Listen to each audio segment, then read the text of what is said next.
Praise the Lord and जय मसीह। आज हम लोग भाग 8 में पहुंच चुके हैं। जिस प्रकार हम लोगों ने सुनते आ रहे हैं साधु सुंदर सिंह जी का जो जीवन कहानी जीवनी है, और इस भाग भी जिस तरह पिछला भाग में आशीषित का गवाही था, और इस भाग में भी आशीषित पहुंचने वाला गवाही है। जरूर सुनिएगा। मेरे प्रिय पुत्र, मेरी आंखों का तारा, मेरे जीवन का चैन, तुम्हारी लंबी उम्र हो। इस प्रकार की शुरुआत के साथ सन 1916 की गर्मी के दिनों में पत्र प्राप्त हुआ। यदि उसके पास एक अल्प आशा होती कि उसके पत्र में यही भावनाएं जारी रहेगी, तो उसका जल्दी ही मोह भंग हो गया। पारंपरिक प्रेमपूर्ण उद्बोधन के बाद पत्र शैली अचानक बदल गई। उसके पिता जानना चाहते थे कि ट्रेलर दासंदू के हाथ भेजे गए संदेश का उसने जवाब क्यों नहीं दिया। यह संभवतः उपयुक्त विवाह के आदेश के स्वभाव का था, जो एक प्रकार जारी रहता है। मैं सुझाव की मांग नहीं करता, मैं तुम्हें विवाह करने का आदेश देता हूँ। क्या मसीहा धर्म तुम्हें माता पिता की आज्ञा उल्लंघन करना सिखाता है? क्या वो एक विवाहित पुरुष के रूप में अपने गुरु ख्रिस्ट की सेवा नहीं कर सकता है? क्या वो अपने परिवार का नाम मिट्टी में मिलाना चाहता है? घर और संपत्ति का क्या होगा? इन सब प्रस्ताव के बाद उसके पिता ने एक और बात कही, जो शायद उससे वन वाला प्रस्ताव लगा। यदि सुंदर मगने के लिए राजी हो जाए तो उसे प्रति माह 300 रुपये प्राप्त होगा। यदि प्रस्ताव नहीं स्वीकारता है तो जो कुछ तुम्हारे नाम का है उसकी आशा न करना। अपने जवाब में सुंदर ने संकेत दिया था कि जब वह मसीहा बना तब ही उसने धन या संपत्ति प्राप्त करने की लालसा को त्याग दिया था। ओखली में सर देने के बाद वह पीछे देखने को तैयार न था। जहां तक विवाह का सवाल है, मैं हमेशा आपकी आज्ञा मानता हूं और हृदय और आत्मा से आपकी सेवा करने के लिए तैयार हूं, क्योंकि आपके अलावा मेरा स्वर्गीय पिता है, जिसकी सेवा मुझे संपूर्ण मन और शक्ति से करने की आवश्यकता है। यही मेरे जीवन का आदर्श है। यदि मैं विवाह करता हूं तो मैं ईमानदारी से अपना कर्तव्य का पालन नहीं कर सकूंगा। फिर उसने यह महत्वपूर्ण शब्द जोड़े, इसके अतिरिक्त मुझे विवाह की कोई इच्छा नहीं है। उस समय विवाह की बात न सिर्फ उसके पिता के द्वारा पर अन्य लोगों के द्वारा भी लाई जाती थी। कई नेक नियत लोगों ने इस विषय में उससे पत्र लिखा या उससे बोला। उसने एक अंतरंग मित्र यह बताया कि यह परीक्षा की घड़ी उसे कैसी लग रही थी। अनंतर उसके मित्र ने उसकी अनुमति के एक पत्र डॉक्टर बेरी द्वारा संपादित एक दैनिक अखबार को यह समझाते हुए लिखा कि देश का एक सहनागरिक होने के नाते सुंदर सिंह अक्सर उससे कठिन विषयों में परामर्श के लिए संपर्क किया करता था, और वह पत्र लिखना जारी रखा। विवाह के संबंध में मैंने उसे खेद से भरा हुआ पाया। मुझे यह पता चला कि वो विवाह कभी नहीं करेगा, कभी भी नहीं। ऐसा इसलिए नहीं कि वो विवाह संस्कार को बुरा मानता है, पर इसलिए कि जो सेवा परमेश्वर ने उसे सौंपी है उसमें विवाह को बहुत बड़ा व्यवधान समझाता है। मैं आदरपूर्वक उस मसीह स्त्री से निवेदन करना चाहता हूं जो उससे विवाह करना चाहती है, उन सज्जनों से जो पत्र और मौखिक रूप से आए दिन सुंदर सिंह को विवाह करने के लिए जोर देते हैं। उनसे मैं आदरपूर्वक निवेदन करूंगा कि आगे से वो ऐसा ना करें। इसके बजाय उन्हें अपनी प्रार्थना के द्वारा उसकी सहायता करनी चाहिए। इस वार्तालाप से यह स्पष्ट है कि वो सोचता है कि यह पत्र जिसमें उसके विवाह के बारे में चर्चा है और वो लोग जो उसे विवाह करने का सुझाव देते हैं उसके लिए कड़ी परीक्षा है। ऐसा भी समय आया जब सुंदर ने सोचा कि परमेश्वर ने इसकी अनुमति क्यों दी। फिर उसके मन में विचार आया, यह शायद मेरे लाभ की है कि परमेश्वर मेरे युवा समय में ऐसी परीक्षा से गुजार रहा है कि मेरे युवा काल की पूर्ण परख हो कि क्या मैंने उसे पूर्ण रूप से परमेश्वर के चरणों में रखा है, ताकि हे परमेश्वर तू जैसा चाहे वैसा मुझे उपयोग करे। विवाह की ये बात न थी जो उसके ऊपर बार बार लादी जा रही थी, जो उसकी प्रमुख बुलाहट विचार से उसका ध्यान भंग करती है। वह थी कैलाश क्षेत्र में उस रहस्यमय साधु महर्षि के बारे में जो उसने लिखा और कहा। वह जिज्ञासा और शक उत्पन्न कर रहा था। उसे महर्षि के बारे में जानकारी हासिल करने के संबंध में कई पत्र प्राप्त हुए। उनमें से अधिकांश को यह शक था कि इस प्रकार का व्यक्ति वास्तव में विद्वान है भी कि नहीं। उन्होंने मान लिया कि इस युवा साधु ने एक स्वप्न या फिर मनन करते समय भटके हुए मन के परिणाम स्वरूप यह पूरी कल्पना कर ली। डॉक्टर बेरी के अखबार के कुछ पन्नों में एक बार फिर सुंदर ने उस विषय की चर्चा करने का प्रयास किया और समझाया कि वह परमेश्वर के कार्य में इतना व्यस्त है कि व्यक्तिगत रूप से सभी के पत्रों का उत्तर नहीं दे सकता। अतः मैं आशा करता हूं कि आदरणीय विरोधी मुझे माफ कर देंगे यदि मैं इस अखबार के माध्यम से उन्हें शीघ्र ही कुछ बातें बात दूं। तीखे शब्द में वह लिखना जारी रखता है। जैसा मैं पहले भी लिख चुका हूं, मेरे कुछ मित्र सोचते हैं कि यह एक स्वप्न है या आत्मिक मनन है जिसमें एक बड़े मनुष्य ने आकर बातें की, पर वास्तव में ऐसा कोई मनुष्य नहीं है। बहरहाल यदि लोग ये सोचते हैं कि यह सत्य है और इस पर विश्वास करते हैं, हमारा उद्धार उस पर निर्भर नहीं है। और यदि वो विश्वास नहीं करते हैं तो कोई हानि नहीं है, क्योंकि उद्धार परमेश्वर की ओर से है जो हर वक्त और हर जगह हमारे साथ है। मैं मेरे जैसा सर टकराना नहीं चाहता, चाहे आप कुछ भी कहे। आपका दास उसे शांति से सुनेगा और तुम्हारी भलाई के लिए प्रार्थना करना जारी रखेगा।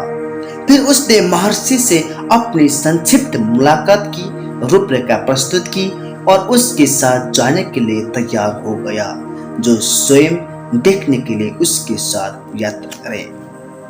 इस प्रस्ताव के परिणाम स्वरूप वो 4 मनुष्य भारतीय और एंग्लो इंडियन सन 1917 की बसंत को उसके साथ निकल पड़े। उसने उन्हें चेतावनी दी थी कि वह बड़ी कठिन यात्रा थी, जिसमें कहीं झरने पार करने थे और कई प्रकार की कठिनाइयों से और परेशानियों का सामना करना होगा। उनमें से एक के लिए 2 दिन का पैदल चलना ही पर्याप्त था और उसने आगे जाने का विचार त्याग दिया। देहरादून से एक साथ यात्रा करने के 10 दिन बाद उनमें से आखिरी व्यक्ति ने उसे भी छोड़ दिया और उसने अपनी यात्रा जारी रखी। इस बार उसने वहां पहुंचने के लिए अल्मोड़ा से गुजरने वाले मार्ग को चुना, जहां उसकी मुलाकात एक सिख से हुई जो अब लंदन मिशनरी सोसाइटी से संबंधित कुछ काम कर रहा था। यूनुस सिंह की तिब्बत यात्रा कर चुका था और इसके बारे में एक पुस्तक लिख रहा था। उनसे एक नक्शा रखा और सुंदर से पूछा कि उन स्थानों को बताए जहां वो जा चुका है। वे दोनों उन रास्तों पर निशान लगा दे गए। जैसे जैसे गांवों और शहरों के नाम बताया गया, जहां जहां वो गया, यूनुस सिंह ने सिर हिलाया कि वो भी उन स्थानों को जानता है। इस सुखद मुलाकात के बाद एक बार फिर तिब्बत की ओर अपनी यात्रा प्रारंभ की, पर थकान के कारण उसे बुखार आ गया। वह इतना कमजोर हो गया था कि वह चल नहीं सकता था। बहुत ठंडी हवा वह बह रही थी, पर शरण लेने के लिए कोई स्थान ना मिला। वह अकेला था और उसके सामने 7 मील की एक खड़ी चढ़ाई थी। वह चढ़ जाओ या मर जाओ वाली स्थिति थी। वहां पर खड़े होकर शक्ति प्राप्त करने तक रुकने के बजाय उसने शक्ति प्राप्त करने के लिए दिल से प्रार्थना की। मैंने पहाड़ पर चलना शुरू किया। विश्वास के कदम के अप्रत्याशित परिणाम था। इस परिश्रम के कारण इतना पसीना आया कि मेरे सारे कपड़े भीग गए। जब मैं ठीक ठाक अपने गंतव्य तक पहुंचा, मैंने पाया कि मैं ठीक ठाक हूँ। मुझे अत्यधिक पसीना आने के साथ बुखार चला गया। यदि मैं बिस्तर पर लेटना और दवाई लेना शुरू कर देता, ईश्वर जाने फिर यह बुखार मुझे कितने दिनों तक सताता। फिर आगे एक गांव आया जहां एक बड़ा मेला उफान जोरों पर था, जिसके बीच में एक भैंस को बड़ी क्रूरता से सताया जा रहा था। मनुष्य उसका धार चाकू से काटते, फिर उसके घावों को पिसी हुई मिर्ची से भरते थे। वह बेचारा प्राणी दर्द से पागल होकर जीभ बाहर निकालकर यहाँ वहां भाग रहा था, पर यह क्रूर लोग इससे मानो आनंद उठाते थे। ये वह मानते थे कि इससे उनके पाप क्षमा हो जाएंगे। जब वह भैंस थक हार कर जमीन पर गिर जाती थी, लोग उसे लाठियों से मार डालते थे और उसका लहू देवताओं को चढ़ा देते थे। सुंदर ने मसीहा के बारे में सोचा। इस प्रकार प्रभु ने मनुष्यों के हाथ दुख सहा। जब मैंने यह देखा तो मेरी आंखों के सामने प्रभु यीशु की तस्वीर आई। बकरी और बछड़े के लहू से नहीं, पर परमेश्वर के इकलौते बेटे के लहू के द्वारा हम उद्धार पाते हैं। फिर उसने कहा, मुझे मेले के लोगों के बीच बाइबल की प्रचार करने का अच्छा अवसर प्राप्त हुआ। वह राउटस कहलाने वाली आंधी जंगली जाति के बीच सफल नहीं हुआ, जो कि अल्मोड़ा से 20 किलोमीटर दूर अस्कोट के जंगल में रहते थे। मैं इन लोगों के बीच में पवित्र बाइबल का प्रचार करने गया। यह लोग देखने में ही जंगली देखते थे। वे अपनी कमर में एक कपड़े का मात्र छोटा टुकड़ा पहनते थे। उनमें से कुछ लोग प्रगति कर चुके हैं और वह कपड़े पहनने लगे हैं, पर घने जंगल में आप कहीं अजीबो गरीबो चीज देखेंगे। मैं जब चल रहा था तब मैंने एक स्त्री और पुरुष को अपने चारों बच्चों के साथ एक गुफा से बाहर आते और घोड़ों से भी ज्यादा तेज भागते दिखा। उनके शरीर पर लंबे लंबे बाल थे और उनका रंग काला था। वे पूरी तरह नंगे थे। वे लोग के निवास स्थानों के पास आने से डरते थे। और वे गांव से कहीं मील दूर रहते थे। जब उन्होंने उसे देखा तो भाग गए। स्वाभाविक है, अन्य लोग भी उनसे डरते थे। इन जंगली लोगों के बीच कुछ दिनों तक रुकने को मेरा मन हुआ। चूंकि वे मेरे पास आने से डरते थे, मेरा वहां रुकना व्यर्थ था। अतः वह फिर से कैलाश पर्वत की ओर बढ़ा। वहां पर रह रहे महर्षि के पास इस बार वह तीसरी बार जा रहा था और डॉक्टर वेरी के साप्ताहिक अखबार के 13 जुलाई सन 1917 के संस्करण में उसने पहाड़ की स्थिति और उसके खास गुणों का वर्णन किया। उसने इसका इतना स्पष्ट वर्णन किया कि यह स्पष्ट हो गया उसके स्वयं की कल्पना की मनगढ़ंत बात न थी। कैलाश पर्वत पश्चिम तिब्बत में स्थित है। कुछ लोग सोचेंगे कि यह कैलाश पर्वत चीनी के पास है, जहां साल्वेशन आर्मी द्वारा एक अस्पताल चलाया जाता है। मुझे आपको बताना चाहिए कि जो मूल कैलाश पर्वत है वह उतनी ही दूर है जितनी दूर देहरादून है। चीनी देहरादून से दूर है लगभग 300 मील। कैलाश की सबसे ऊंची चोटी जो समुद्र तक से 21,850 फीट की ऊंचाई पर है, हमेशा बर्फ से ढकी रहती है। प्रकृति ने इस चोटी को एक मंदिर के समान बनाया जहाँ क्रूस है। यह एक बहुत सुंदर जगह है। इसी वजह से ऋषियों ने इस जगह को प्रार्थना करने के लिए चुना है। भारत और तिब्बत के लोग कैलाश को ईश्वर का निवास स्थान मानते हैं और उसे स्वर्ग कहते हैं। परमेश्वर के कार्य उद्गम्य है। यद्यपि यह स्थान अत्यंत ठंडा है, इसके बावजूद पास ही कहीं गर्म पानी के झरने हैं। कुछ लोग ऐसा सोचेंगे कि ऐसे स्थान में गर्म पानी के चश्मे होना अवश्य असंभव बात है। किसी तरह कुछ लोग सोचेंगे कि ऐसे ठंडे स्थान में महर्षि का रहना असंभव है, पर वास्तविकता यह है कि गर्म पानी के चश्मे और महर्षि वहां है। यदि कोई विश्वास न करे तो बेहतर होगा कि वो स्वयं जाकर देख ले। पिथौरागढ़ से कैलाश एक हफ्ते की यात्रा है। अन्य लोगों के लिए यह भले ही एक माह की यात्रा होगी, पर मेरे लिए यह एक हफ्ते की यात्रा है, क्योंकि मैं 3 दिन में 100 मील चल सकता हूँ। निकटतम रेलवे स्टेशन से पिथौरागढ़ 63 मील की दूरी पर स्थित है। फिर उसने चुनौती रखी, जो वह जानता था कि उसे स्वीकार कर लिया जाएगा। साहसी लोगों ने उत्तरी और दक्षिणी ध्रुव की यात्रा की है। ऐसे लोगों के लिए कैलाश जाना कठिन नहीं है। एक पखवाड़े बाद डॉक्टर वेरी के अखबार के लिए उसने अपने लेख की एक और किस्त प्रदान की। उसमें उसने लिखा कि किस प्रकार वो एक तिब्बती लामा से मिला जो कैलाश की यात्रा पर था, जिसने उसे महर्षि से मुलाकात करने के लिए लेकर गया। हम गौरी कुंड के रास्ते कैलाश के पूर्व पैदल चलने और एक झरने को पार करने के बाद पहाड़ पर चढ़े।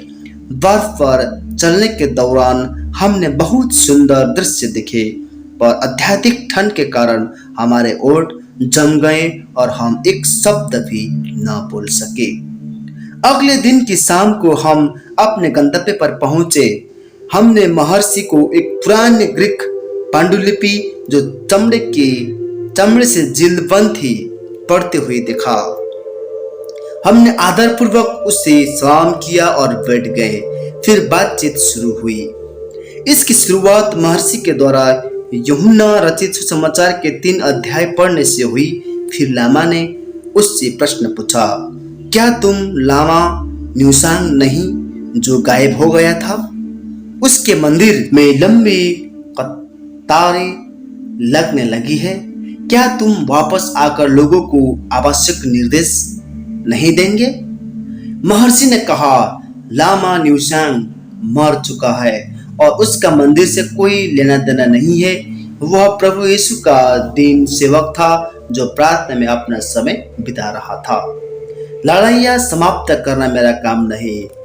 वह यह जगत संघर्ष का जगत है।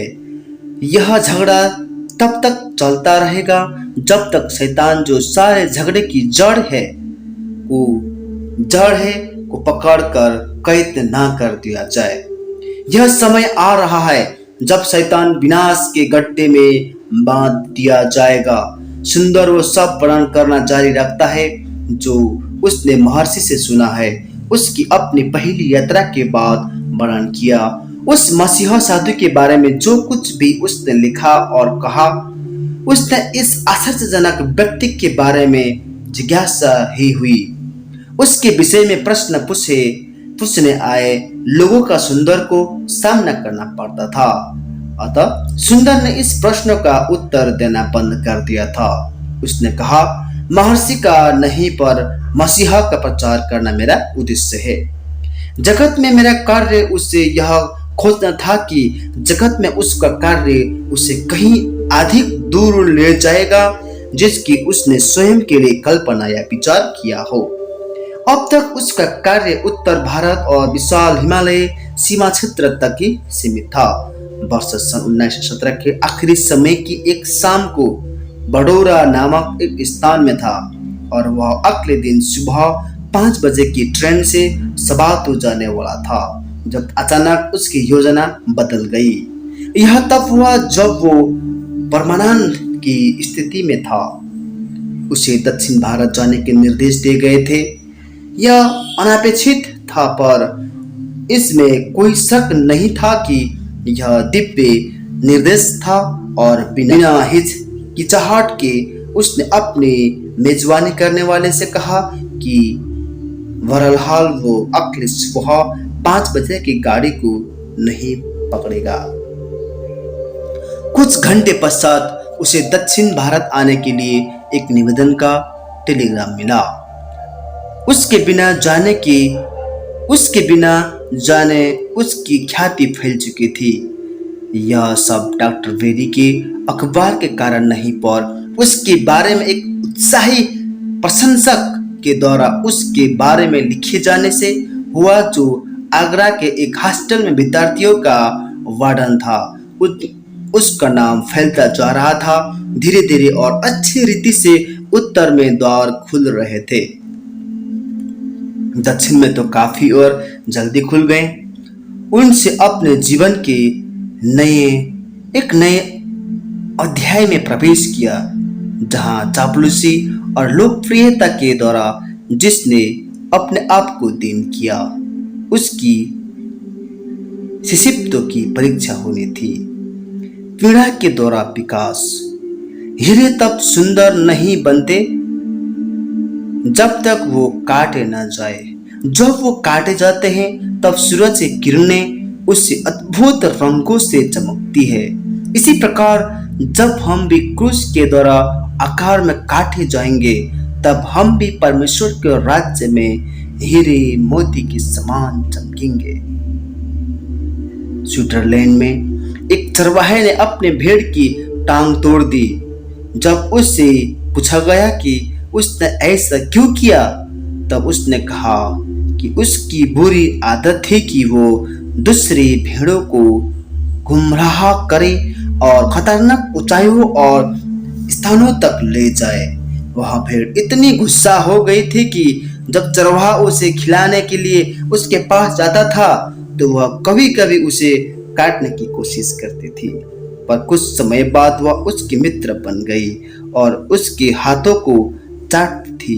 ठीक इसी प्रकार दुख और पीड़ा द्वारा परमेश्वर उन आज्ञाकारी और विरोध करने वालों को सुरक्षा की राह और अनंत जीवन की ओर ले जाता है। आमीन। हम मिलेंगे फिर अगला पाठ में। तब तक प्रभु सभी को संभाल के रखे। जय मसीह।